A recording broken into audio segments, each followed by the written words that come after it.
Praise the Lord. கர்த்தர் உங்களை ஆசீர்வதிப்பாராக. இன்றைய வேத தியான பகுதியில் வாசிக்க தெரிந்து கொள்ளப்பட்ட வேத வசனம் ரோமர் 6 அதிகாரம் 14 நீங்கள் நியாயப்பிரமாணத்திற்கு கீழ்ப்பட்டிராமல் கிருபைக்கு கீழ்ப்பட்டிருக்கிறபடியால் பாவம் உங்களை மேற்கொள்ள மாட்டாது. ஆமென்.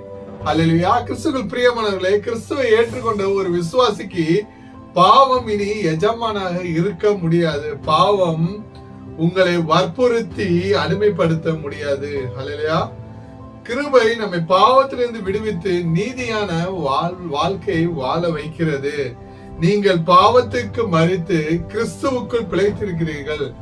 எனவே உங்கள் சரீர அவயங்களை நீதியின் கருவிகளாக தேவனுக்கு ஒப்பு கொடுக்க வேண்டும். ஆமென்.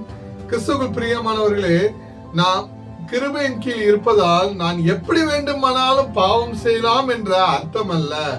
மாறாக தேவன் நம் மீது காட்டியுள்ள அளவற்ற அன்பின் காரணமாகவே நாம் பாவத்திற்கு அடிமையாகாமல் அவருக்கு பிரியமான பரிசுத்த வாழ்க்கை வாழ கிருபை நமக்கு உதவி செய்கிறது. ஹல்லேலூயா.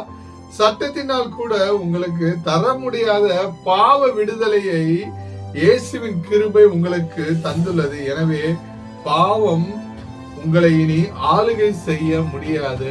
ஆமென். நம்மை அழைத்த தேவன் உண்மையுள்ளவர். கர்த்தராகிய இயேசுவின் கிருபை உங்கள் அனைவரோடு கூட இருப்பதாக. ஆமென்.